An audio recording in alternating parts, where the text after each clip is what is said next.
दोस्तों आज हम लोग देखेंगे एक्सरसाइज 1.2 का पूरा क्वेश्चन। इसके पहले 1.1 हम लोग पिछले वीडियो में कर चुके हैं। अगर आप लोगों ने नहीं देखा है तो लिंक डिस्क्रिप्शन बॉक्स में जाकर देख लीजिएगा।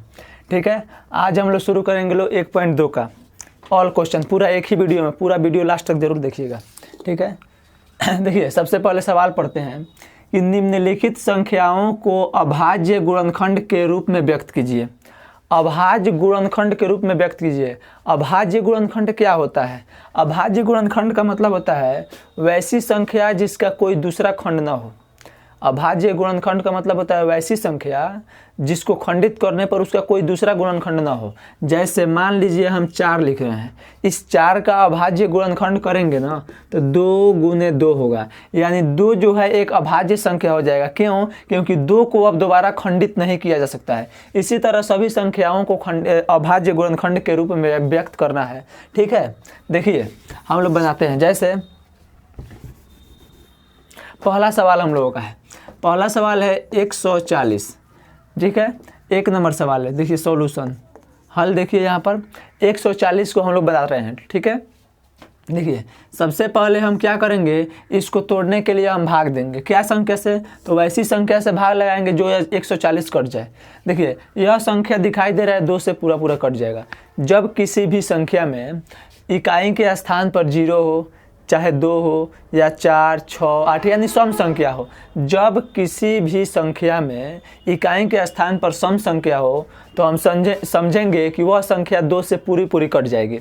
ठीक है, जैसे इसके जगह पर सम संख्या है 0, 0 भी एक सम संख्या है। ठीक है, इसका मतलब यह संख्या 2 से पूरा पूरा कट जाएगी। काट दीजिए, 2 के पाड़ा में 70 बार में कटता है, 70 दूना 140 होता है। फिर उसके बाद यह भी इकाई के स्थान पर 0 है, इसका मतलब 2 से कट जाएगा। ये तो आसान है, 2 के पाड़ा में 35 बार में कट जाएगा। फिर 5 के पाड़ा में इसको काट देंगे, 5 सते 35, यानी इसका अब गुणनखंड नहीं होगा, यही इसका अभाज्य गुणनखंड हो गया। जैसे अब इसको ऐसे लिख देंगे 140 बराबर इस जितना भी गुणनखंड हुआ है ना सबको लिख देंगे। कैसे? 2 गुने 2 गुने 5 गुने 7। ठीक है, जैसे 2 गुने 2 गुने 5 गुने 7, यही इसका अभाज्य गुणनखंड हो गया। यानी अब इसको दूसरा कोई रूप में खंडित नहीं किया सकता है, इसी को कहते हैं अभाज्य संख्या। जैसे 2, यहाँ पर देखिए इसको थोड़ा और छोटा करने के लिए क्या लिखा जाएगा, यहाँ पर 1 और 2 जो है 2 बार आ रहा है तो हम 2 का पावर 2 लिख सकते हैं। जब कोई भी संख्या 2 बार 3 बार आए ना तो जो संख्या जितना बार आता है उसका पावर उतना चढ़ा देते हैं। जैसे x गुने x गुने x, यहाँ x 3 बार आया, हम 1 बार x लिखकर पावर में 3 दे सकते हैं। ठीक है, यहाँ पर 2 के पावर 2 गुना 5 एक ही बार है तो 5 को एक ही बार रहने दे रहे हैं, 7 एक बार है 7 को 7 लिख दे रहे हैं। बस यही हो गया हमारा 140 का अभाज्य गुणनखंड। ठीक है, आशा करते हैं समझ में आया होगा। अब हम लोग दूसरा सवाल हल करेंगे। ठीक है, चलिए इसके बगल में बना दे रहा हूँ। ठीक है, जैसे 156 सवाल है। ठीक है, 156 सवाल है हमारा 2 नंबर। ठीक है, देखिए हो गया। सबसे पहले हम 156 को देखेंगे। सबसे छोटी अभाज्य संख्या होती है 2 से पहले काट कर देखेंगे या कट रहा है कि नहीं कट रहा है। देखिए इकाई के स्थान पर क्या है, 6 है। 6 जो एक सम संख्या है, इसका मतलब यह 2 से कटेगी। तो 2 से काटिए, 2 के पाड़ा में काटेंगे ना तो 2 सते 14, 1 इसमें जाएगा 16, तो 2 8 16, 78 बार में कटेगा। फिर 2 से काटेंगे ना तो 2 से कट जाएगा, 2 3 6, 2 9 18 हो गया, यानी 78 जो है 39 बार में कट गया। अब देखेंगे यह संख्या 2 से कट रही है कि नहीं, तो इकाई के स्थान पर सम संख्या नहीं है, इसका मतलब यह 2 से नहीं कटेगी। तब देखा जाएगा कि 2 से नहीं कट रही है तो क्या से कट रही है, तो उससे आगे बढ़ेंगे 3, 2 से आगे 3 बढ़ेंगे, 3 से कट रही है कि नहीं कट रही है। तो 3 से काटने का नियम क्या होता है कि जो संख्या दिया रहे उसको जोड़ दिया जाए। आज जोड़ने पर जो संख्या आए, यदि वह संख्या 3 से कटेगी तो इसका मतलब पूरी संख्या 3 से कटेगी। ये तो हल्का है, 9 3 12 होता है, 12 3 से कटता है, इसका मतलब 39 भी 3 से कटेगा। देखिए 3 के पाड़ा में काट दिए, 3 से कितना बार में कटेगा, 13 बार में कटेगा। इस तरह हम लोगों का क्या हो गया, 156 का अभाज्य गुणनखंड हो गया। अब लिख देंगे 156 बराबर क्या लिख देंगे, 2 गुने 2 गुने 3 गुने 13। अब देखिए 2 जो है 2 बार आया है तो 2 को लिख देंगे 2 के पावर 2 अगुना 3 अगुना 13। ठीक है, यह हो जाएगा 156 का अभाज्य गुणनखंड। ठीक है, आशा करता हूँ समझ में आया होगा। फिर से हम 3 नंबर सवाल बनाएंगे। अब पूरा लास्ट तक देखिएगा, एक ही वीडियो में पूरा फाइनल हो जाएगा, एक ही वीडियो में पूरा क्वेश्चन फाइनल हो जाएगा। ठीक है, देखिए 3 नंबर सवाल, 38, 2, 5, 25। अब यह संख्या देखेंगे 2 से कटेगी कि नहीं कटेगी। तो इकाई के स्थान पर 2 है, नहीं है, इकाई के स्थान पर सॉरी सम संख्या नहीं है, इसका मतलब यह 2 से नहीं कटेगी। 2 से नहीं कटेगी तो क्या चीज़ से कटेगी, तो 3 से कटेगी। कैसे कटेगी, तो हमको पता है, देखिए सब संख्या को आपस में जोड़ देंगे। 8 और 3 11, 11 और 2 13, 13 5 18, 18 आ रहा है जोड़ने पर। 18 जो है 3 से कट जाता है कि नहीं कटता है, 3 से कट जाता है। इसका मतलब यह भी संख्या 3 से कट जाएगी। 3 से काटने का नियम होता है, सब संख्या को जोड़ दो, जोड़ने के बाद यदि वह संख्या 3 से कट रही है, इसका मतलब कि वह पूरी संख्या 3 से कट जाएगी। इसको जोड़ने पर 18 आ रहा है, 18 3 के पाड़ा में कट जाता है, इसका मतलब 3825 भी 3 के पाड़ा में कट जाएगा। कैसे कटेगा, देखिए 3 के पाड़ा में काटे तो 3 एकम 3 आ गया, यहाँ पर बचा 8, 3 दूना 6 हो गया, यहाँ 6 2 शेष बचा, यहाँ पर जाएगा तो 22 हो जाएगा, तो 3 7 21, एक इसमें आ जाएगा तो 15 हो जाएगा, 3 5 15, 1275 बार में पूरा कट जाए। फिर से देख रहे हैं 3 के पाड़ा में कटेगा या नहीं कटेगा। 2 और 1 3 और 5 8, 8 और 7 15, 15 जो है 3 के पाड़ा में कट जाता है, इसका मतलब ये भी 3 के पाड़ा में कट जाएगा। कितना बार में कटेगा, काटिए, 3 के पाड़ा में काटेंगे, 3 चौका 12, 3 चौका 12, यहाँ 7 बचा तो 3 दूना 6, एक जाएगा इसमें 15 हो जाएगा, 3 5 15, 425 हो गया। अब यह 3 से पता नहीं कटेगा, नहीं देख लीजिए, 4 और 2 6, 6 5 11, 3 से नहीं कटेगा, 4 से भी नहीं कटेगा क्योंकि 4 सम संख्या है लास्ट में, यहाँ पर सम संख्या नहीं है, 4 से भी नहीं कटेगा। यह जो है लास्ट में इसके 5 है, अब यह संख्या 5 से कट जाएगा। 5 से कटने का नियम क्या होता है कि किसी भी संख्या के इकाई के स्थान पर यदि 5 हो या 0 हो तो वह संख्या पूरी 5 से कट जाती है। इकाई के स्थान पर या तो 5 या तो 0 होना चाहिए, तभी वह संख्या पूरी कटेगी। ठीक है, देखिए यहाँ पर इसके इकाई के स्थान पर 5 है, इसका मतलब यह संख्या पूरा 5 से कट जाएगा। 5 से काटिए, 5 5 8 40, यहाँ पर 42 है, 2 इसमें चल जाएगा तो 25 हो जाएगा, 5 25 हो गया, 5 से कट गया। फिर इकाई के स्थान पर 5 है, इसका मतलब 5 से पूरा कटेगा। 5 से कटिए, 5 एकम 5, 3 जाएगा, 5 7 35, 17 5 85 होता है। अब 3825 का 3825 बराबर, इसका अभाज्य गुणनखंड लिखना था, ऐसा ही लिखेंगे। कैसे लिखेंगे, 3 गुने 3 गुने 5 गुने 5 गुने 17, यही ना हुआ है। अब जो 2 बार है उसको एक पास लिख ले रहे हैं। 3 गुने 3 2 बार है तो 3 के पावर 2, गुना 5 गुने 5 2 बार है तो 5 का पावर 2, गुना 17 का 17 हो गया। बस यही हो गया, आशा करता हूँ समझ में आया होगा। ठीक है,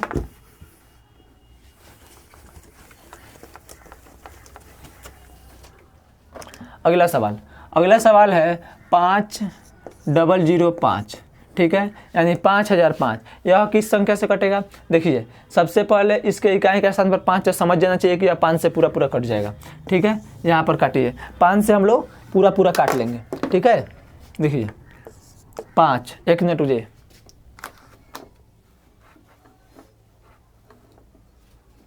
ठीक है, लाइट का थोड़ा प्रॉब्लम हो रहा था। ठीक है, देखिए 5 के पाड़ा में पूरा कटेगा। देखिए 5 एकम 5 0 0, 5 एकम 5। ठीक है, यह पूरी संख्या कितना से कट गई, 5 से कट गई। अब यह संख्या क्या चीज़ से कटेगी, तो ये देखिए 5 से नहीं कटेगी, 5 से तो अभी नहीं कटेगी क्योंकि इकाई के स्थान पर 1 आ गया, 5 से नहीं कटेगी। 6 से कटेगी कि नहीं कटेगी, 6 से तभी कटता है जब यह संख्या 2 से और 3 से कटे, तभी 6 से कटेगा। ठीक है, तो यह 6 से नहीं कटेगी। अब जो है 7 से काटेंगे, और 6 से काटना भी नहीं है क्योंकि 6 जो है एक अभाज्य संख्या नहीं है। भाज्य संख्या किसे कहते हैं, भाज्य संख्या किसे कहते हैं, हम पीछे वीडियो बना चुके हैं, अगर आप नहीं देखे हैं तो लिंक डिस्क्रिप्शन में है, जाकर देख लेंगे। ठीक है, अब यह संख्या 6 से नहीं कटेगी तो क्या चीज़ से कटेगी, 7 से कटेगी। देख ले रहे हैं कट रही है कि नहीं कट रही है। 7 जो है एक अभाज्य संख्या है। देखिए 7 के पाड़ा में, देखिए 7 से भाग लगाइए, 10 1, 7 एकम 7, 3 उतर जाएगा, ऊपर से उतरेगा 0, तो 7 चौका 28, 2 ऊपर से उतरेगा 1, 7 तिरका 21, कट गया 143 बार में। यानी 7 के पहाड़ा में क्या हो जा रहा है, कट जा रहा है पूरा। 7 के पहाड़ा में कितना बार में कट जा रहा है, 143 बार में कट जा रहा है। ठीक है, उसके बाद यह क्या चीज़ से कटेगा, अब 11 से कटेगा। 11 के पहाड़ा में शायद कट जाता है 143। ठीक है, 7 से अब नहीं कटेगा, 7 से अब यह नहीं कटेगा। 8 जो है नहीं, 9 नहीं, 10 नहीं, ये सीधे 11 से कटेगा। ठीक है, 11 से पाड़ा में कटेगा, 11 एकम 11, 3 जाएगा इसमें 33 हो जाएगा, 11 तिया 33, 13 बार में कट गया। यानी 5005 का गुणनखंड क्या हो गया? 5 गुना 7 गुना 11 गुना 13, 5 गुना 7 गुना 11 गुने 13, यही हो गया इसका अभाज्य गुणनखंड। देखिए कितना आसान था, केवल उसको तोड़कर लिख देना है। ठीक है, हो गया। देखिए अब है हम लोगों को 5 नंबर सवाल, 7429, 74 2 9। अब यह संख्या क्या चीज़ से कटेगा? देखिए 7 सबसे पहले 2 से नहीं कटेगा, 3 से देखें कटेगा कि नहीं कटेगा। 7 4 11, 11 2 13, 13 या 9 कितना होता है? 13 या 9 22 होता है। 2 से भी नहीं कटेगा, 3 से नहीं कटेगा। जब 3 से नहीं कटेगा तो 4 से नहीं, 5 से नहीं, 6 7 से देखा जाए। 7 एकम 7, ये कट गया। उसके बाद 0, 7 छक 42, 7 से भी नहीं कटेगा। 8 नहीं, 9 नहीं, 10 नहीं, 11, 11 से काट कर देखा जाए। 11 11 छक 66, 11 से देखा जाए काट कर। देखिए हम काट ले रहे हैं, आप लोग भी काट लीजिएगा, हमको पता है। देखिए 11 पचे 11 छक 66, 66 4 और 4 8, इसमें जाएगा तो ये हो जाएगा 82, 11 7 77, यानी 3 और 2 5 जाएगा तो 59 हो जाएगा। ये अभी नहीं, 11 से नहीं कटेगा, यह 13 से कटना चाहिए। उम्मीद है कि यह संख्या 13 से कट जाएगी। ठीक है, 13 से देखा जाए, 13 से 7 4 2 9, ठीक है, 13 से कट जाएगा। 13 पचे 65, 13 छक 78, 13 पचे 65, ठीक है, इतना 14 में से 5 गया 9, नहीं कटेगा, ये भी संख्या नहीं कटेगा 13 से भी। ठीक है, तो हम क्या से लगाएंगे? 13 के बाद क्या होता है? 15, 15 जो है एक भाज्य संख्या है, 15 से नहीं, 16 से नहीं, 17, 17 जो है एक अभाज्य संख्या है। 17 से काट कर देखा जाए, 17 से, 17 के पाड़ा में देखा जाए तो 17 से कट जा रहा है कि नहीं? 7429, ठीक है, 17 2 34, 17 51, 17 चुका 68, 68 कट जाएगा। 14 में से 8 गया 6, यहाँ बचा कितना बचा? यहाँ पर कुछ नहीं बचा, यहाँ पर कट जाएगा। ऊपर से उतरेगा 2, 17 2 34, 17 तिया 51, 17 तिया 51, 2 में से 1 गया 1, 11 बच गया। ऊपर से उतरा 9, 17 7 119, ठीक है, या पूरा कट गया कितना बार में? 437 बार में। यानी यह क्या चीज़ के पाड़ा में कटा? 17 के पाड़ा में। कितना बार में कटा?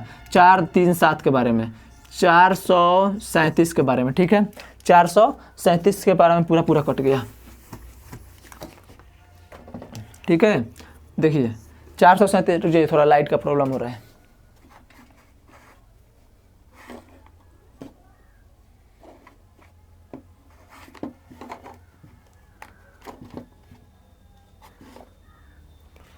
हो गया।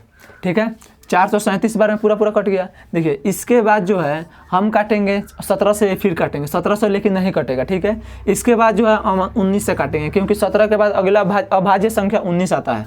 अब 19 के पाड़ा में काटेंगे इसको तो 19 दूना होता है 38, यहाँ पर 43, 5 शेष बचेगा तो आ जाएगा इस पर, तो हो जाएगा 57, 19 तिया 57 होता है, 19 तिया 57, 23 बार में कट गया। यानी 74 29, 7429 का गुणनखंड, अभाज्य गुणनखंड कितना हो गया? 17 19 और 23, 17 गुना 19 गुना 23।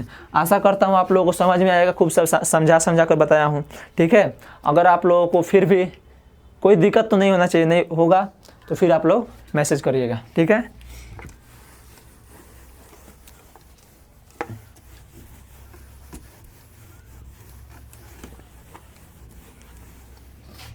दो नंबर सवाल करते हैं।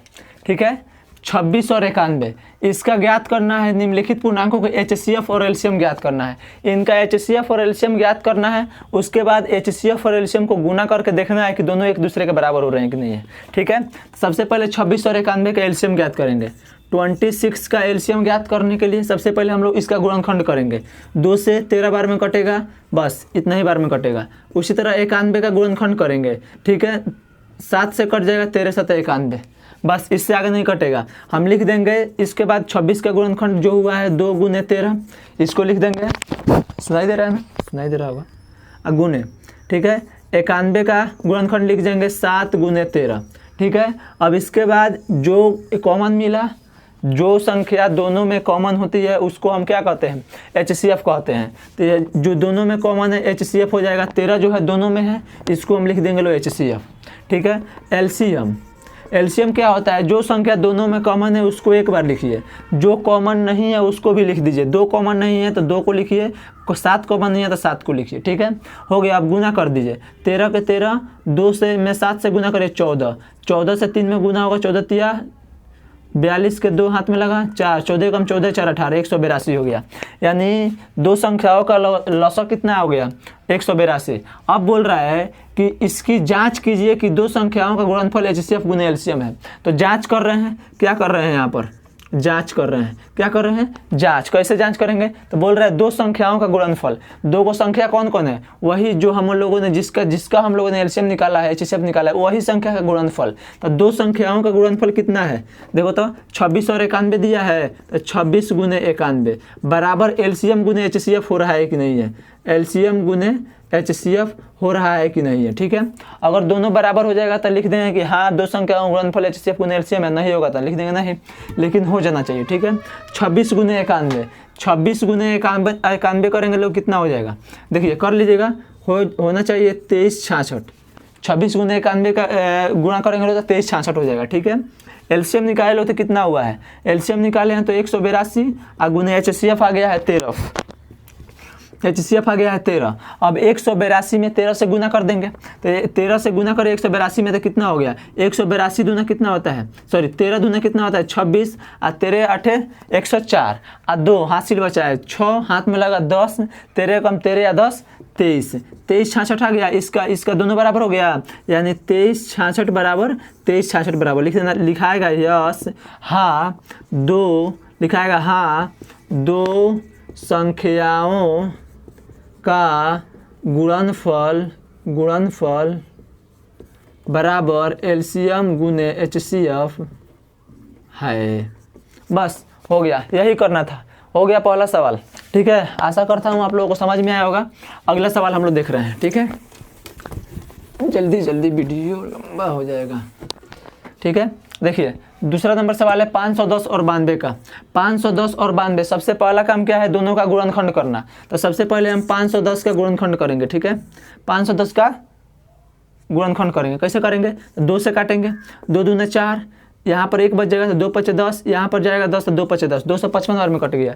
फिर काटेंगे, ये हो जाएगा तुमको 3 से कट जाएगा, 3 से कटेगा 3 8 24, यहाँ से 1 जाएगा 3 पचे 15, ठीक है। 8 15, अब 3 से नहीं कटेगा, अब कट जाएगा 5 से कट जाएगा 17 बार में, 17 पचे 85। उसके बाद है 510 के बाद 92 का निकालेंगे। ये कौन नंबर सवाल बना रहे हैं हम लोग, 2 नंबर सवाल बना रहे हैं, ठीक है। 1 नंबर सवाल हम लोग बना चुके हैं, 1 नंबर सवाल हम लोग बना चुके हैं, ठीक है। ये 2 नंबर सवाल है, ठीक है। 92 का निकाल रहे हैं, कितना है 510 और 92 में 92 का निकालिए, ठीक है। 2 से काटेंगे, इसका हो जाएगा 2 चौका 8, ये जाएगा इसमें तो 2 छक 12, 46 बार में कट गया। 2 से कट गया फिर से 23 बार में, 23 दूना 46 होता है। बस ये अब देखिए हमारा क्या हो जाएगा, 510 का गुणनखंड हो जाएगा 2 गुने 3 गुने 5 गुने 17, और 92 का गुणनखंड कितना हो जाएगा, 2 गुने 23, यही जाएगा गुणनखंड। अब इसको क्या करेंगे लोग, हम लोग जो घेरा लगाने वाला, जोड़ा लगाने वाला, उसका जोड़ा लगा लेंगे लोग। एक जोड़ा यहाँ पर लग गया और एक जोड़ा यहाँ पर, सॉरी यहाँ पर जोड़ा नहीं लगेगा, ठीक है। यहाँ पर 23 है, हमको लगाती है नहीं, ठीक है। अब देखिए जोड़ा नहीं लगेगा, जितना जोड़ा लगा वही HCF होगा। दोनों में 2 जोड़ा है, एक जोड़ा है 2, वही हो जाएगा HCF। एलसीएम कितना हो जाएगा, तो देखिए दोनों में जो कॉमन है उसको एक बार लिखेंगे, जो कॉमन नहीं है उसको भी लिख देंगे। 3 5 17 कॉमन नहीं है तो लिखाएगा 3 गुने 5 गुने 17, ठीक है। फिर नीचे 2 2 3 है, ये भी कॉमन, सॉरी 2 गुने 23, इसका भी कोई ऊपर जोड़ा नहीं है तो क्या लिखेंगे लोग, 2 गुने 23, ठीक है। अब देखिए इस सब को आपस में गुना करेंगे तो कितना होगा, 2 3 6, 6 5 30, 30 दूना 60, 60 में 23 से गुना करना है, फिर 17 से गुना करना है, यानी 60 गुने 23 गुने 17, यही ना है। अब देखिए कैसे गुना करेंगे, तो देखिए दोनों को गुना करेंगे कैसे, देखिए 6 तिरका 18 के 8, 6 दूना 12, 6 तिरका 18 के 8 में लगा 1, 6 दूना 12 1 13, 1380, और यहाँ पर हो जाएगा 0 और गुने 17, ठीक है। हमको पता है आसानी से गुना कर लेना, गुना करेगा तो इतना आ जाएगा। 17 में 0, 17 5 85, 17 2 17 17 17 8 126, 17 17 144, सॉरी यार गुना करें, 17 0 0, 17 5 85, 17 6 102, 17 7 119, 17 8 136, ठीक है। 17 8 136 के 6 हाथ में लगा 13, 17 तिया 51, 51 और 13 कितना होता है 64, 64 का 4 हाथ में लगा 6, 17 एकम 17 या 6, 17 या 6 कितना होता है 17 6 23, कितना हो गया 23 46 0। इसका कर लो तो कितना हो गया 23 46 0। अभी सामने सामने गुणा कर रहे लो, हो सकता है थोड़ा सही होगा गलती नहीं होगा, ठीक है। 23 46 0 आप लोग भी गुना करके देखिए कितना हो रहा है। 23 46 0 हो गया, यह हो गया हमारा एलसीएम। अब क्या बोल रहा है इसकी जांच करिए, जांच कीजिए। तो दो संख्याओं का गुणनफल बराबर एलसीएम गुना एचसीएफ, यही हम लोग को जांच करना है कि नहीं है। तो दो को संख्या कौन कौन दिया है 510 और 92, 510 गुने 92 बराबर क्या होना चाहिए एलसीएम गुने एचसीएफ के बराबर होना चाहिए। तो एलसीएम गुने एचसीएफ लिख दे रहे हैं, एलसीएम गुने एचसीएफ, ठीक है। अब 510 में 92 से गुना करेंगे, ठीक है। इधर मिटा रहे हैं, थोड़ा सा बोर्ड कम है हम लोगों का, ठीक है। ये हम लोगों का रफिंग एरिया है। 510 में 92 से गुना कर रहे हैं। देखिए 0 2 10, 9 से 0 9 9 5 45, ठीक है। 0 2 9 6 4, 46 92 0 आ रहा है, यानी इसमें गुना कर रहे हैं तो 46 92 0 आ रहा है, ठीक है। और एलसीएम गुना एचसीएफ में गुना कर रहे हैं लोग। एलसीएम कितना है 2 3 4 6 0 गुने एलसीएफ कितना है 2, ठीक है। यानी इतना में इतना से गुना करें तो इतना आना चाहिए, ठीक है। देखिए 2 2 3 2 5, ठीक है। 2 2 4 5 सही है। 0 का 0, 2 6 12 का 2 हाथ में लगा 1, 2 चौका 8 है 1 9 हाथ में लगा कुछ ना, 2 3 6, 6 का 6, 2 दूनी 4, 46 92 0 आ गया। यहाँ भी 46 92 0 आ गया, दोनों आपस में बराबर हो गया। तो वही चीज़ लिखाएगा हाँ, लिखाएगा हाँ हाँ, दो संख्याओं का गुणनफल एलसीएम गुने एचसीएफ के बराबर है, ठीक है। इतना आप लोग लिख लीजिएगा, ठीक है। अब अगला सवाल, अगला सवाल जल्दी जल्दी।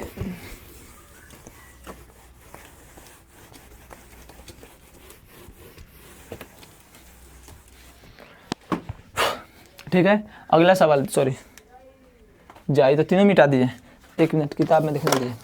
बोल रहा है 336 और 54 का कितना है 336 और 54 का, ठीक है। ये 3 नंबर हम लोग का सवाल है, ठीक है। अब देखिए इसको कैसे बनाएंगे लोग। देखिए 336 का हम लोग क्या करेंगे लोग गुणनखंड करेंगे लोग।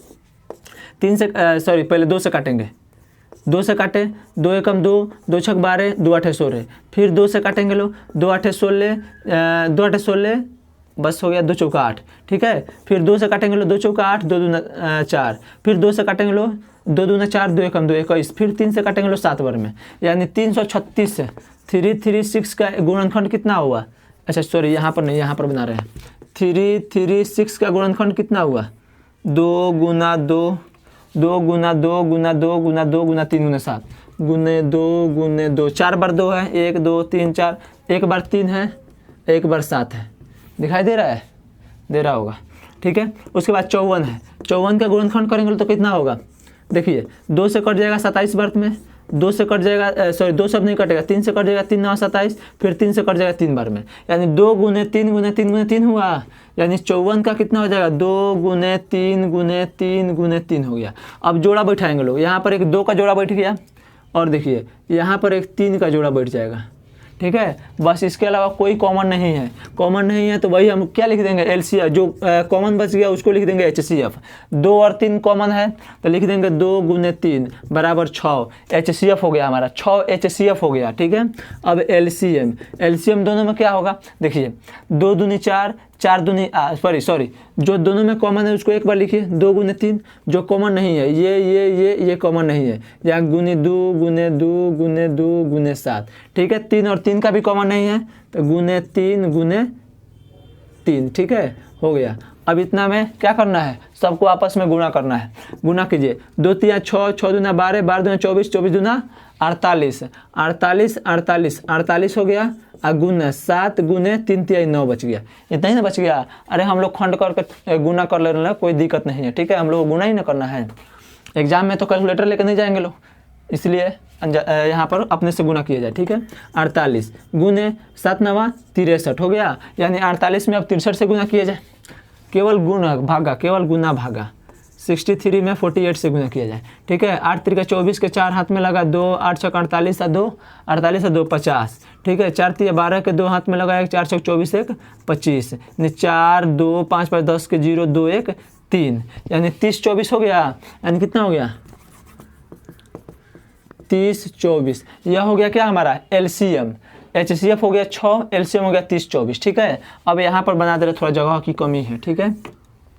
बोल रहा है दो संख्याओं का गुणनफल बराबर HCF गुने LCM जांच कीजिए, तो यहाँ पर क्या लिख देंगे जांच। जांच में क्या करेंगे, दो संख्याओं का गुणनफल, आज इसको पूरा पूरा बनाते रहे, देखिए दो संख्याओं का गुणनफल बराबर LCM गुने HCF। लाइट कटा हुआ था शायद, ठीक है। दो संख्याओं का गुणनफल बराबर HCF गुने LCM, ठीक है। देखिए दो संख्याओं का गुणनफल कौन कौन संख्या, 336 और 54 का 336 गुने 54 बराबर होना चाहिए LCM गुने HCF के। LCM कितना है 30 24 और गुने HCF कितना है 6 आ गया, ठीक है। अब इसको इसमें गुना करेंगे लोग, जितना होगा उतना ही इसके बराबर हो जाएगा। देखिए पहले इसको गुना कर ले रहे लो, 6 में 4 से गुना होगा, 6 चौका 24 के 4 हाथ में लगा 2, 6 दूना 12 या 2 14 के 4 हाथ में लगा 1, 6 में 0 से गुना होगा 0 और 1 हो जाएगा तो 1, 6 3 का 18, ठीक है। 18 144 आया, 54 में 336 से गुना करेंगे लोग तो वो अभी इतना ही आ जाएगा 18 144। करके देखिए, करिए जल्दी जल्दी करिए, जल्दी 18 144 हो जाएगा, ठीक है। अब यहाँ पर दोनों बराबर आ जाएगा तो लिखाएगा क्या कि अतः दो संख्याओं का गुणनफल बराबर LCM गुने HCF है, ठीक है। यह तो बोल रहा है जांच करने के लिए, वास्तव में यह फॉर्मूला होता है, दो संख्याओं का गुणनफल LCM गुने HCF के बराबर होता है। उसी के आधार पर अभी बहुत सवाल इसमें मिलेगा, परीक्षा में आने वाला सवाल भी मिलता है, ठीक है। थोड़ा वीडियो लंबा हो रहा है समझाने के लिए, लास्ट तक देखिएगा जरूर, ठीक है। ओ यार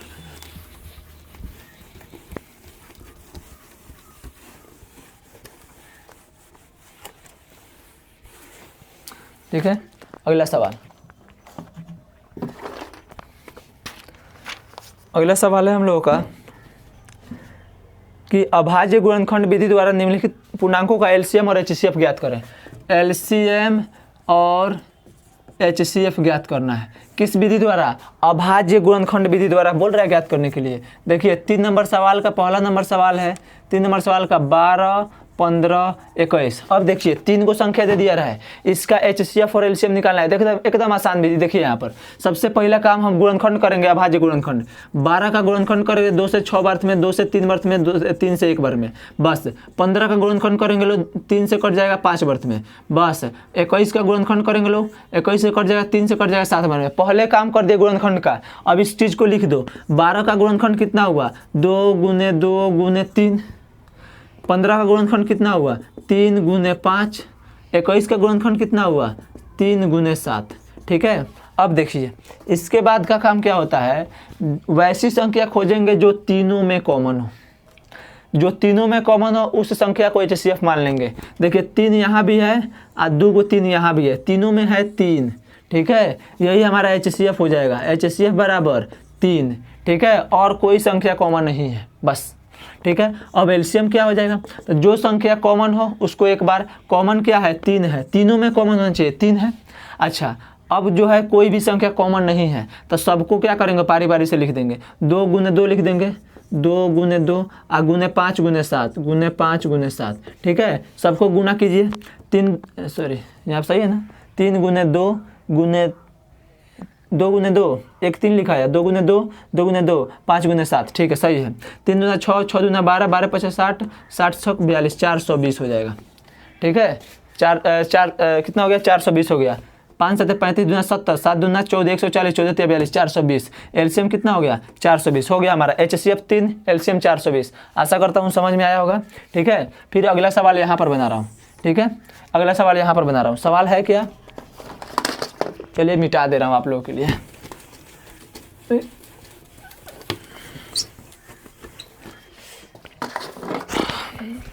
देखिए अगला सवाल है 17 23 और 29। सवाल क्या है 2 नंबर का, 17 23 और 29। 17, 23 और 29। देखिए यहाँ पर 17, 23 और 29। सबसे पहले गुणनखंड करेंगे 17 का, 17 का गुणनखंड करेंगे तो 17 गुने 1 होगा बस। 23 का गुणनखंड करेंगे लो 23 का, 23 गुना 1 होगा बस। 29 का गुणनखंड करेंगे लो तो 29 गुना 1 होगा। सब अभाज्य संख्या दिया हुआ है, सभी अभाज्य संख्या दिया हुआ है। और दो गो अभाज्य संख्या का HCF जो होता है ना, HCF वह 1 होता है। ठीक है, यहाँ पर सभी अभाज्य संख्या दिया हुआ है, कोई कॉमन नहीं है सिवाय 1 के, सब में 1 कॉमन है। तो हमारा HCF क्या हो जाएगा 1। अब LCM क्या हो जाएगा LCM। तो LCM निकालने के लिए सबको गुना करना पड़ेगा। ठीक है, 17 गुने 53 गुने 29। ठीक है, सबको गुना कर दीजिएगा तो होगा हमारा। अब क्या होगा, इतना गुना करा जाए, किया जाए, चलिए किया जाए। ठीक है, 53 में 17 से गुना करना है। 17 तिया 51 के 1 हाथ में लगा 5, 17 पचे 85, 17 पचे 85 या 5 कितना होता है 85 या 5 होता है 90। ठीक है, 9 से 1 हो गया। 17 51 के हाथ में 5, 17 85 या 5 90। ठीक है, 9 से 1 हो गया। अब 9 से 1 में फिर 29 से गुना करना है, 29 से। ठीक है, 9 एकम 9, 0 9 81, 81 2 एकम 2, 0 2 9 18। ठीक है, 9 2 1 8 8 16 का 6 1 2, 26 12 9 आ गया। कितना आ गया 26 12 9। तो हमारा कितना हो जाएगा 26 12 9। यही हमारा हो जाएगा LCM। ठीक है, यही हमारा क्या हो जाएगा LCM हो जाएगा। ठीक है, हाँ गुना सही होगा, यही हमारा LCM हो जाएगा। उत्तरमाला क्या देखना है देख लीजिएगा। 26 12 9 हमारा क्या हो जाएगा LCM, और HCF कितना हो जाएगा 1। याद रहे ये देखिए, दो अभाज्य संख्याओं का गुणनफल, दो अभाज्य संख्याओं का HCF हमेशा 1 होता है। कोई भी दो अभाज्य संख्या हो उसका HCF निकालेंगे तो 1 होगा। ठीक है, क्योंकि अभाज्य संख्या में कोई भी चीज़ कॉमन नहीं होता है। ठीक है, और देखिए यहाँ पर। ठीक है, अगला सवाल क्या है 8 9 और 25 का। 8 9 और 25 तीन वो संख्या दिया रहे और बोल रहा है इसका गुणनखंड ज्ञात करें। लाइट का थोड़ा प्रॉब्लम हो रहा होगा। देखिए अगला सवाल है 3 नंबर सवाल। 8 9 और 25 का गुणनखंड ज्ञात करना है, सॉरी LCM और HCF ज्ञात करना है। तो 8 का HCF 8 का गुणनखंड कितना हो जाएगा 2 दूनी 4 4 दूनी 8 2 2 2 8 का गुणनखंड हो गया। 9 का गुणनखंड कितना हो जाएगा 9 का 3 गुने 3 बस। 25 का गुणनखंड कितना हो जाएगा 25 का 5 गुने 5। तीनों में कुछ कॉमन नहीं है, कुछ कॉमन नहीं रहा है तो एक कॉमन होता है सब में। लास्ट में क्या हो जाएगा गुना 1 गुना 1 गुना 1, सब में एक कॉमन होता है। जब कुछ कॉमन नहीं दिखे कोई संख्या तो एक कॉमन होता है सब में। ठीक है, तो यही हमारा HCF हो जाएगा। HCF बराबर क्या हो जाएगा 1। तो LCM कितना हो जाएगा LCM क्या करना है कुछ नहीं, सबको आपस में गुना कर दिया जाएगा। कितना है 2 गुने 2 गुने 2 गुने 3 गुने 3 गुने 5 गुने 5, सबको आपस में गुना कर दिए। ठीक है, 50 25 25 देखिए यहाँ से 2 दूनी 4 4 दूनी 8 8 पचे 40 40 पचे 40 पचे 4 पचे 20 200 200 200 तिया कितना होता है 200 तिया 600 600 तिया 1800, यानी 1800 हो जाएगा। 1800 क्या हो जाएगा हमारा LCM हो जाएगा। समझ में आया, समझ में आना चाहिए भाई, बहुत मेहनत हो रहा है, आना चाहिए।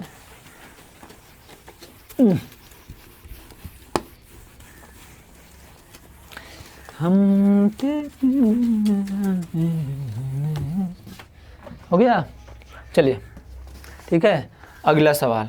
हाँ अब आया है ज़बरदस्त सवाल। देखिए पीछे वाला सवाल में क्या था 4 नंबर सवाल है, क्या है HCF दिया है HCF 306 और 657। ठीक है, HCF 306 और 657 दिया है। 306 और 657 का कितना दिया है 9 दिया है। तो LCM कितना ज्ञात करना है 306 और 657 का ज्ञात बराबर क्या हो जाएगा, यही ज्ञात करना है। देखिए अभी हम लोग 2 नंबर सवाल में सिद्ध कर रहे थे लोग कि दो संख्याओं का गुणनफल बराबर LCM गुने HCF। क्या सिद्ध कर रहे थे लोग इससे लिख रहे हैं। ठीक है, दो संख्याओं का गुणनफल बराबर LCM गुने HCF। हो गया। दो को संख्या कौन हो सकता है, एगो ए सकता है एगो बी हो सकता है, बराबर LCM गुने HCF हो सकता है। दो को संख्या यानी पहली संख्या ए दूसरी संख्या बी LCM गुने HCF के बराबर होना चाहिए। यह हम लोग का एक सूत्र ही प्राप्त होता है, सूत्र ही प्राप्त होता है। ठीक है, दो संख्याओं का गुणनफल बराबर LCM गुने HCF एक सूत्र ही होता है।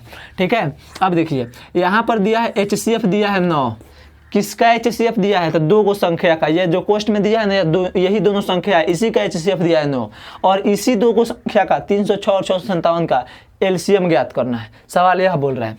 ठीक है, तो क्या ज्ञात करना है, HCF दिया है, कितना दिया है 9। तो देखिए हम जानते हैं कि A गुने B बराबर LCM गुने HCF होता है, यानी दो संख्याओं का गुणनफल बराबर LCM गुने HCF होता है। अब देखिए A गुने B कितना है, A गुने B 306 है, आ गुने 657 है, यानी दो संख्या का गुणनफल हो गया, बराबर LCM कितना है, LCM ज्ञात करना है, आ गुने HCF कितना है, HCF 9 है, यह है।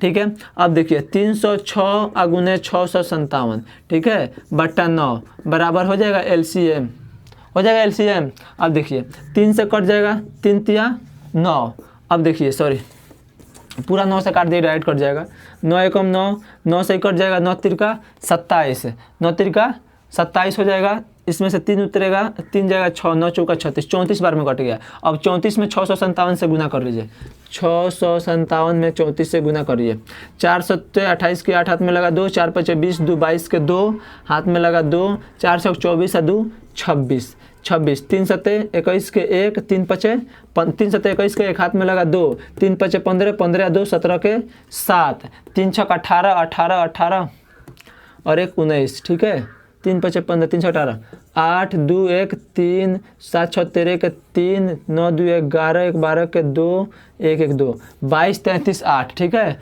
कितना आ गया 22 33 8 बराबर LCM, यही हो गया हमारा LCM। हम लोगों को याद रखना है दो संख्याओं का गुणनफल बराबर LCM गुने HCF, यह होता है, इससे सवाल बनता है, इससे सवाल बनता है, ध्यान दीजिए। ठीक है, अगला सवाल क्या है, अगला सवाल है कि जांच की, तब तक इसको हम साफ कर दे रहे हैं। ठीक है, 1 मिनट रुक जाइए।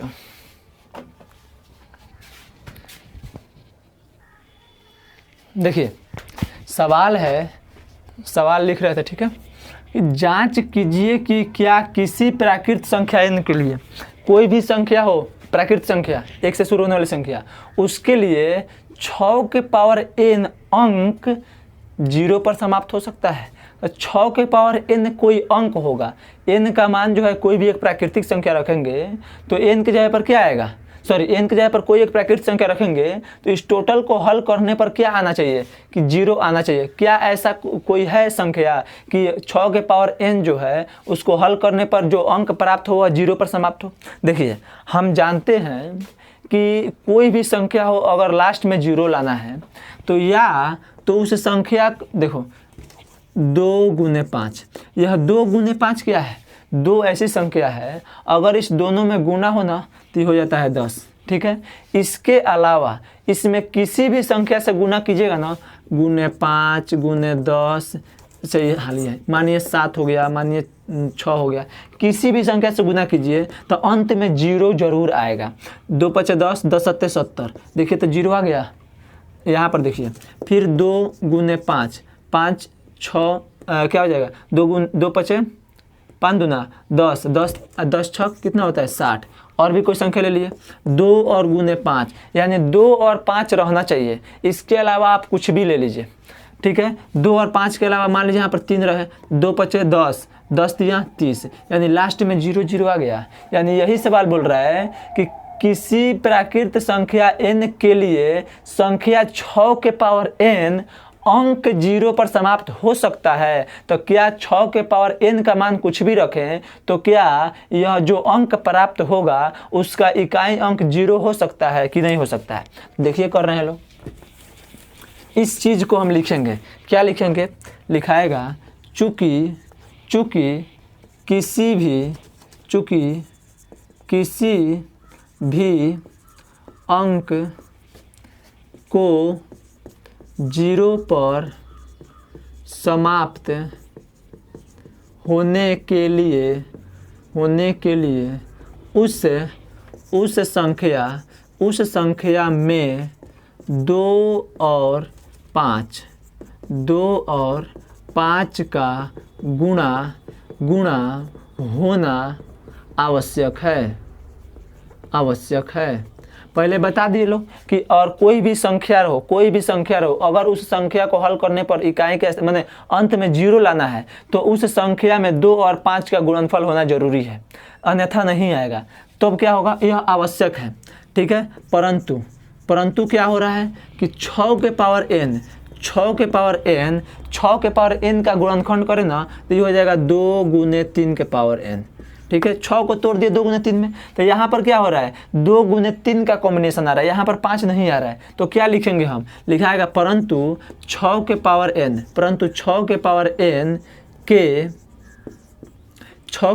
n को लिखो लो, को गुणनखंड 6 के पावर n को गुणनखंड करने पर क्या हो रहा है 2 और 5 का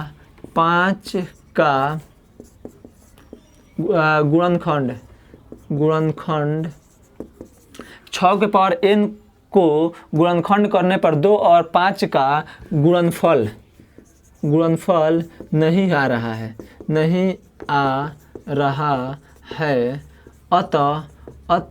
अतः क्या लिखा जाएगा, अतः किसी भी प्राकृत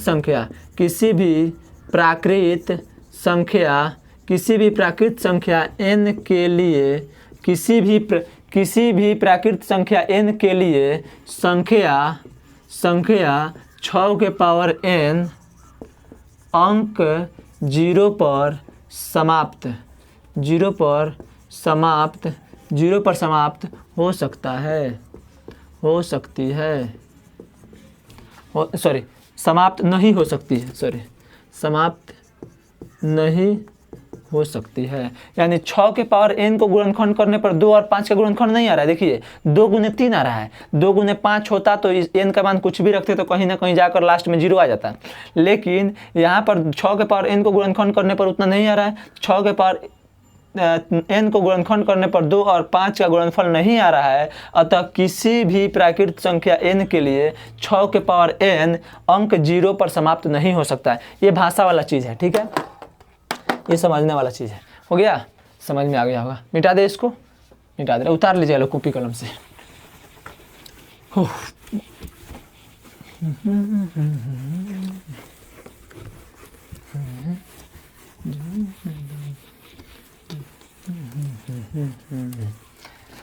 ला ला ला ला ला ना ना। देखिए अगला सवाल है, ठीक है। देखिए सवाल है कि व्याख्या कीजिए कि 7 गुने, देखिए लिख रहे हैं, व्याख्या कीजिए कि 7 गुने 11 गुने 13 प्लस 13 और 7 गुने 6 गुने 5 गुने 4 गुने 3 गुने 2 गुने 1 प्लस 5 क्या है, भाज्य संख्या है, ठीक है। व्याख्या करना है, ठीक है। क्वेश्चन अपना उतार लीजिएगा लोग, ठीक है। क्वेश्चन हो गया, ठीक है। बोल रहा है कि व्याख्या कीजिए कि यह वाली जो संख्या है और यह वाली संख्या जो है दोनों भाज्य संख्या क्यों है। देखिए भाज्य संख्या का डिफिनीशन होता है कि वैसी संख्या जिसमें कम से कम उस संख्या का 3 गुणनखंड हो। जैसे मान लीजिए हम लिख ले रहे हैं 4, ठीक है। 4 को गुणनखंड करें ना तो 2 गुने 2 गुने 1 आ गया। देखिए तो यहाँ पर 3 को गुणनखंड हो गया। अच्छा मान लीजिए 6 हो गया, 6 का गुणनखंड किए तो 2 गुने 3 गुने 1 हो गया। यहाँ भी 6 का 2 गुणनखंड हो गया। कहने का मतलब है कि वैसी संख्या जो खुद से कटे, यानी 6 जो खुद से कटे और किसी दूसरे संख्या से कटे और 1 से कटे, अर्थात कहने का मतलब है कि वह दूसरे संख्याओं से कट जाए, वैसी संख्या को हम भाज्य संख्या कहते हैं, ठीक है। भाज्य संख्या का मतलब होता है जिसके 2 से अधिक गुणनखंड हो। वैसी संख्या जिसके 2 से अधिक गुणनखंड हो उसे क्या कहते हैं लोग, भाज्य संख्या कहते हैं लोग, ठीक है। जैसे अब इस सवाल को चेक करके बताना है कि यह भाज्य संख्या क्यों है, तो हम लोग साबित कर देंगे कि हाँ इसके 2 से अधिक गुणनखंड है, तो साबित हो जाएगा। देखिए हम इसको यहाँ पर सॉल्यूशन की तरफ बनाएंगे। क्या बनाएंगे? संख्या को लिखेंगे 7 गुने 11 गुने 13 प्लस 13। ठीक है, अब देखिए ध्यान से कि यहाँ पर सब में गुणा है, 7 गुने 11 गुने 13, अब प्लस में 13 है। अगर देखा जाए तो गुना के इधर वाले में 1 13 है, अब प्लस के उधर वाले में क्या 1 13 है, प्लस के इधर में 1 13, प्लस के उधर में 1 13। अगर दोनों में से 13 को हम बाहर निकाल लें तो क्या बचेगा? 1 बचेगा, 7 बचेगा, 1 बचेगा गुने 11, बस। इसकी जगह पर कुछ नहीं बचेगा। अब प्लस में 13 निकल जाएगा तो कुछ ना कुछ बचना चाहिए, 1 बचेगा। यहाँ पर भी 1 बचेगा तो 1 नहीं लिखे हैं, क्यों? क्योंकि 1 में फिर 13 से गुना 11 से गुना होगा तो हो जाएगा वो, उतना ही होगा, इसीलिए 1 नहीं लिखे हैं। आ गया। अब देखिए इस संख्या में 1 हो गया, 13 का गुणन 13 हो गया गुना। यह जो भी संख्या हल करेंगे, मान लिया कितना लोग तो गुना करके दिखा दे रहे, चलिए हम भी गुना कर दे रहे हैं। 7 से 11 में गुना किए, 11 से 77, 77 में 1 जोड़े थे, कितना हो गया? 78। देखिए तो यहाँ पर जो हमें संख्या प्राप्त हुई है इसका 2 गो गुणनखंड हो गया, एक तीसरा गुणनखंड अपने आप 1 होता है। मतलब इसे ही ना भाज्य संख्या कहते हैं, जिसका कम से कम 2 गुणनखंड से अधिक हो। 2 गुणनखंड हुआ उसमें 1 शामिल होता है, तो इसका जो है 2 गुणनखंड तो सीधे दिख रहा है, 13 गुने 78। इसका और भी खंड हो सकता है नहीं, तो यह क्या है? एक भाज्य संख्या है। तो लिखाएगा चूंकि इस संख्या का 2 से क्या है? अधिक 2 से अधिक गुणनखंड है। चूँकि इस संख्या का 2 से अधिक गुणनखंड है, इसलिए यह संख्या भाज्य है।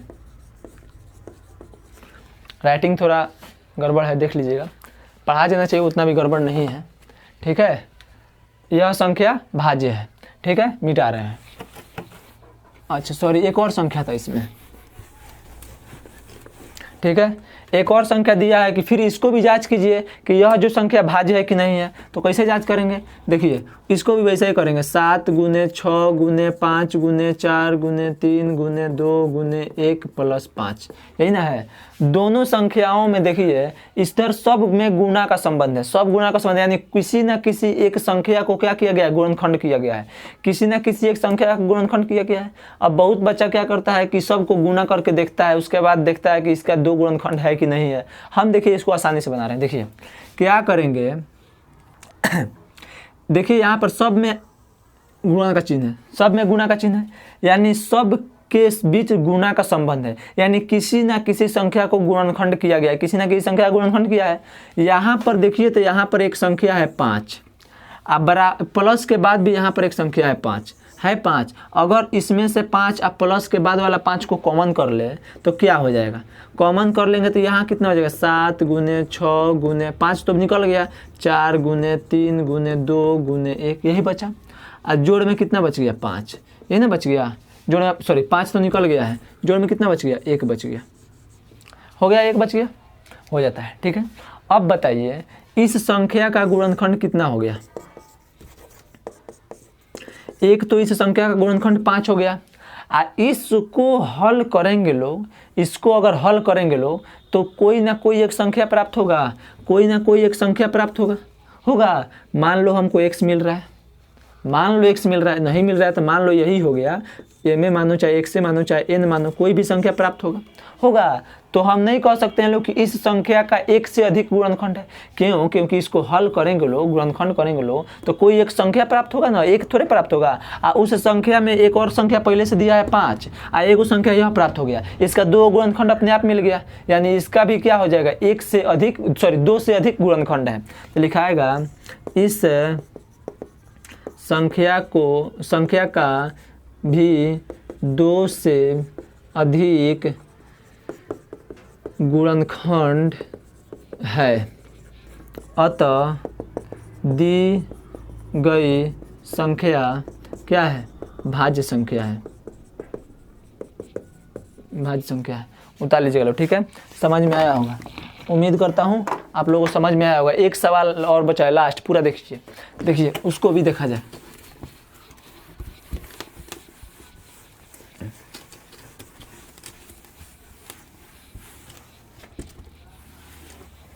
पहले हम सवाल को समझेंगे लो, ठीक है। देखिए बोल रहा है किसी खेल के मैदान के चारों ओर एक वृत्ताकार पथ है। कोई खेल का मैदान है, इसके चारों ओर क्या है, वृत्ताकार पथ है। क्या है, वृत्ताकार पथ है। ये वृत्त के आकार का है, थोड़ा गोलिया गया, ज़्यादा हो गया, ठीक है। इसको वृत्त नहीं हुआ है, दूसरा कुछ हो गया। इसको क्या दे रहे हैं, ऐसे दे रहे हैं, मान लीजिए गोला है। यह क्या, एक वृत्ताकार पथ है, ठीक है। हाँ ठीक है, यह पथ है, यहाँ पर दौड़ने वाला पथ है। पथ मतलब रास्ता, ठीक है। यह एक क्या है, वृत्ताकार पथ है। लाइट गया, 1 मिनट भाई, ठीक है, हो गया। 1 मिनट, थोड़ा वीडियो सफर है, दिखाई दे रहा है, ठीक है। चेहरा थोड़ा अंधेरा में आता होगा, कोई दिक्कत नहीं है, बोर्ड साफ दिखाई दे रहा है, ठीक है। अब देखिए सवाल बोल रहा है किसी खेल के मैदान के चारों ओर एक वृत्ताकार पथ है।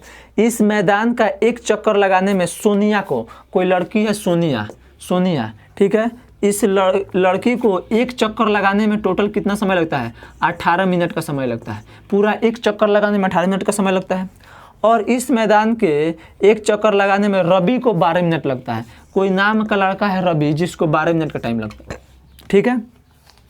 यानी सोनिया एक बार में कितना चक्कर लगा लेती है, सॉरी, एक चक्कर लगाने में सोनिया को 12 मिनट टाइम लगता है और रवि को एक चक्कर लगाने में 12 मिनट का टाइम लगता है, ठीक है। तो बोल रहा है वे दोनों एक ही स्थान से एक ही समय पर चलना प्रारंभ करेंगे। तो बताइए कि एक ही दिशा में चलते हैं तो वे पुनः प्रारंभिक स्थान पर कब मिलेंगे। यानी यह दोनों जो है एक लगातार चलेंगे, दोनों साथ में चल रहे हैं, ठीक है। और चलते चलते जब चलना प्रारंभ कर रहे हैं तो यह रवि चल रहा है तो चलते रहेगा। एक ऐसा समय आएगा कि यहाँ से तो दोनों साथ में चले हैं, फिर कभी ना कभी आकर ये दोनों एक पास जरूर मिलेंगे। जैसे मान लीजिए रवि यहाँ से चलना प्रारंभ किया और सोनिया यहाँ से चलना प्रारंभ की, दोनों यहाँ से चल रहे हैं। रवि जो है पूरा 12 मिनट में क्या कर लिया, एक चक्कर लगा लिया। यानी 12 मिनट में क्या कर लिया, एक चक्कर लगा लिया। अच्छा, जबकि सोनिया सोचिए 12 मिनट में कहाँ होगी। सोनिया जो है एक चक्कर लगाने में 18 मिनट का टाइम लगती है। यानी ध्यान से देखा जाए तो 6 मिनट में यहाँ गई होगी और 6 मिनट में यहाँ। यानी यहाँ से यहाँ तक आने में सोनिया को 6 मिनट, यहाँ से यहाँ तक आने में 12 मिनट, फिर यहाँ से लेकर यहाँ तक आने में 18 मिनट। यानी समय को बांट दिए। यानी सोनिया को एक चक्कर लगाने में कितना समय लग रहा है, 18 मिनट का समय लग रहा है। थोड़ा ध्यान से समझिए। अरे सबको HCF बना देता है, उसमें तो आसानी से बन जाएगा, लेकिन थोड़ा समझिए सवाल क्या कर रहे हैं, ठीक है। अब बताओ कि जब रवि एक चक्कर लगाकर यहाँ पर आ गया तो सोनिया तो अभी पीछे होगी। अब फिर से रवि चलना प्रारंभ कर रहा है। रवि क्या हो रहा है कि 6 मिनट में, बताओ ये पूरा एक चक्कर लगा रहा है 12 मिनट में, तो 6 मिनट में कहाँ पर आएगा, यहाँ पर आ जाएगा रवि, यहाँ पर आ जाएगा रवि। लेकिन 6 मिनट में यह चलेगी तो 6 मिनट में यहाँ पर पहुँच जाएगी। यानी जब यहाँ पर सोनिया आ रही है, एक चक्कर रवि लगा चुका है, तो एक चक्कर में सोनिया एक चक्कर में अभी यहीं पर आई तो रवि क्या कर लिया है, 1.5 चक्कर लगा चुका है। फिर क्या करेगी, रवि को 6 मिनट में यहाँ पर आने में समय लगेगा।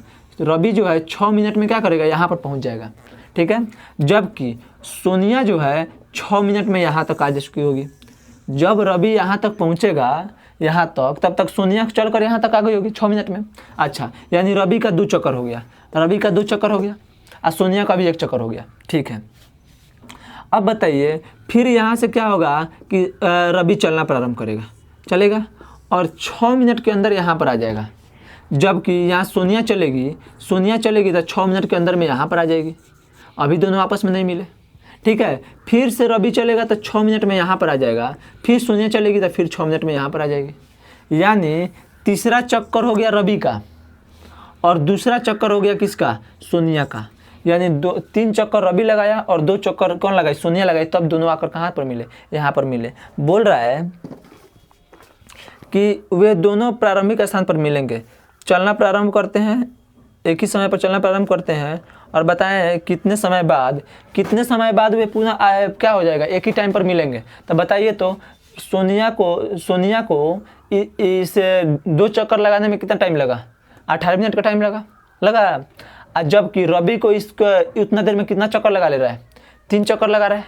रवि जो है 3 चक्कर लगा रहा है इतना देर में, तो 36 मिनट इसका टाइम हो गया, नहीं हुआ। 36 मिनट में रवि जो है 3 चक्कर लगा ले रहा है। 18 दूना 36 मिनट में क्या हो जा रही है, सोनिया भी दो चक्कर लगा ले रही है।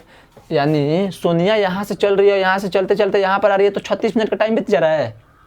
अच्छा, रवि यहाँ से जा रहा है, पहला बार में नहीं पहुँच पा रहा है, तभी रास्ता में थी, दूसरा बार भी चक्कर लगा ले रहा है, तीसरा बार भी चक्कर लगा रहा है। यानी रवि एक चक्कर लगाने में 12 मिनट ले रहा है, 3 चक्कर लगाया तो 36 मिनट, यानी 36वें मिनट पर फिर से ये दोनों क्या हो जाएंगे, आपस में मिल जाएंगे।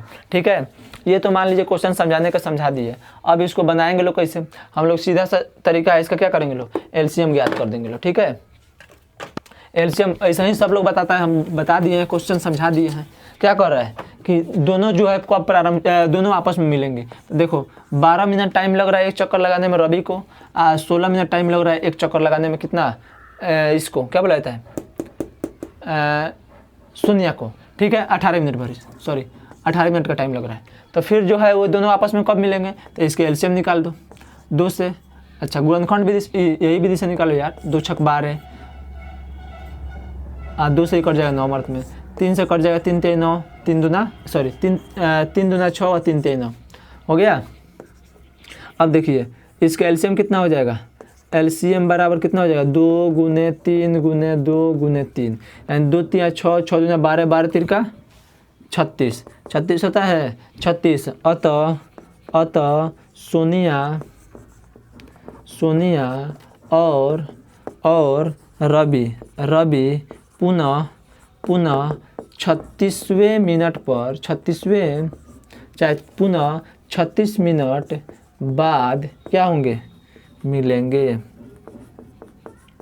देखिए क्वेश्चन भी समझाने को समझा दिए, बनाना तो आसान था। ठीक है, बनाना क्या था, एकदम आसान था, दोनों का एलसीएम निकाल दिए, बता दिए। लेकिन हम क्या किए, क्वेश्चन भी समझा दिए। समझ में आया? अगर समझ में आया हो तो क्या करना है, वीडियो को लाइक करना है, सब्सक्राइब तो आपके हाथ में है।